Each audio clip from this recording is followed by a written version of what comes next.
Organizada pola Sociedade Deportiva Barbantia Roda en colaboración co propio Concello de Rianxo, este próximo domingo disputarase a cuarta edición do Trail Subida Pico Muralla.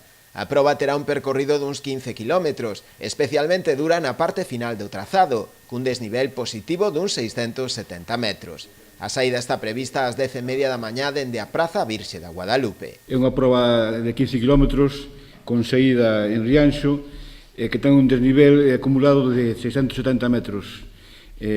A meta está no cumio do pico máis alto do Concello de Rianxo, no Pico Muralla, na parroquia de Oraña. Esta é unha proba dura, de un esforzo e resistencia para os atletas que ano tras ano repiten a súa participación por dura que sexa a proba.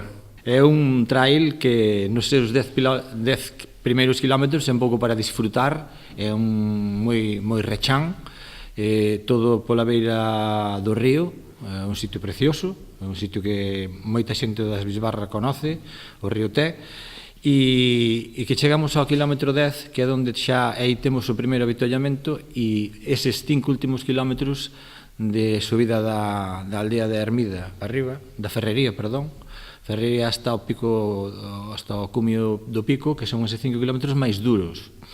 Quizás, incluso, vamos máis alá, os 2 últimos kilómetros ou kilómetro e medio é o máis duro, porque é onde máis se sufre ese desnivel, onde acadamos os 670 metros de altitude. A proba trail volverá a sumarse este ano unha andaina, cun percorrido similar, aínda que a saída para os participantes nesta modalidade será máis cedo, ao redor das 8:30 da mañá. Unha vez rematada a carreira e a andaina, os participantes disporán de servizo de autobús que os levará de volta a Rianxo. A día de hoxe, a falta aínda dunhas horas para o peche das inscricións, que poden realizarse a través da web de Emersports. Xa son máis de 110 os corredores inscritos nestas dúas probas.